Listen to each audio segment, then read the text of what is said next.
नमस्कार दोस्तों।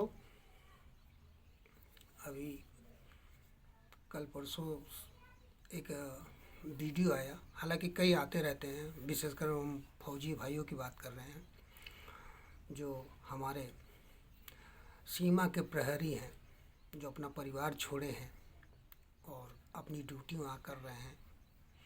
बहुत विषम परिस्थिति होती है। तो वहाँ से एक फौजी भाई ने एक बात कही कि जिनका किरदार बेदाग होता है, उनकी निगाहें नीची नहीं होती है।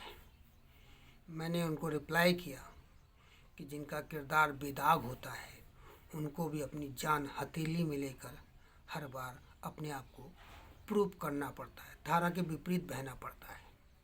उन्होंने बाद में मुझको उसका रिप्लाई भी दिया है।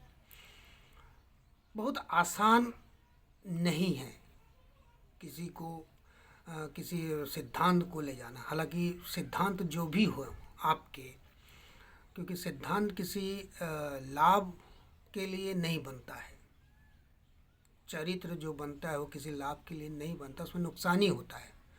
लेकिन आपके अंदर, जैसे हम लोग कहते हैं ना कि हम सब में ईश्वरीय वास है, हम सब ईश्वर की संतान है, शिव शंकर भोलेनाथ माँ दुर्गा की संतान है, या आप जिससे भी डिफरेंट धर्म या संप्रदाय से आप जुड़े हैं, वो आपके पूरे बॉडी में, आपकी आत्मा में है।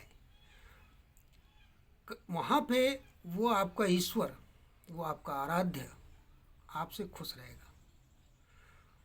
मैं नहीं कहता कि जिन पर खुश है तो वो बहुत दौलतमंद हो जाएंगे, उनके पास बहुत वैभव हो जाएगा, बहुत पैसा हो जाएगा। मैं इस चीज़ को नहीं मानता। लेकिन जो फौजी भाई ने मुझसे कहा कि वाकई किरदार अगर बेदाग हो तो आपका आत्मविश्वास, आपका कॉन्फिडेंस इतना हाई रहेगा कि कोई भी आपकी आंखों में आंखें डालकर बात करने की हिम्मत नहीं जुटा पाएगा। आपका जीवन जो भी हो, संघर्ष हर एक के जीवन में है। एक छोटा बच्चा जिसके पास शब्द नहीं होता, रोना आता है, वो भी पेट भरने के लिए रोता है तो माँ उसको सीने से लगा के उसको दूध देती है, उसका भोजन देती है, उसको जीवन देती है। तो जीवन के हर क्षेत्र में आपको संघर्ष मिलेगा। अगर आपने सिद्धांत कोई अपनाया, सच्चाई का मार्ग पकड़ा है, कि मैं सारी ज़िंदगी मैंने इस चीज़ को अनुभव किया है कि आप धारा के विपरीत बह रहे हैं, कोई सपोर्ट नहीं मिलेगा। आपका घर हो, आपका परिवार हो, आपका पति हो, पत्नी हो, बच्चे हो, कभी ना कभी आपको ताना मारेंगे। समाज में आप सबकी मदद करते रहेंगे, लेकिन ज़रूरत पड़ेगा तो पहले आपको साइड में करेंगे। तो बहुत कठिन है। लेकिन ये भी एक तरह का, मैं इसको एक तपस्या ही मानता हूँ, क्योंकि सिद्धांत मैंने जैसे पहले कहा किसी लाभ के लिए नहीं बनाया जाता।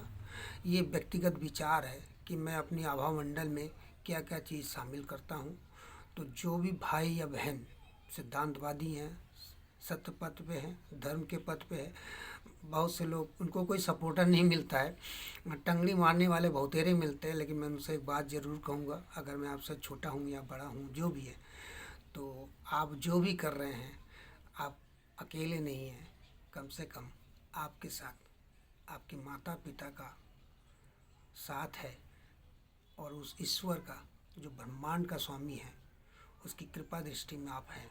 कोई अहित नहीं कर पाएगा आपका। मुसीबत चुनौती आएगी, लेकिन वो भी 100 बार सोचेगी कि शख्स के पास मैं जाऊंगी या जाऊंगा तो मेरा क्या हश्र होगा। ये कुछ नहीं करेगा, लेकिन ये जिसके सानिध्य में है, जिसकी गोद में है, वो हमारे साथ क्या करेगा। तो लगे रहिए, खुश रहिए, मस्त रहिए।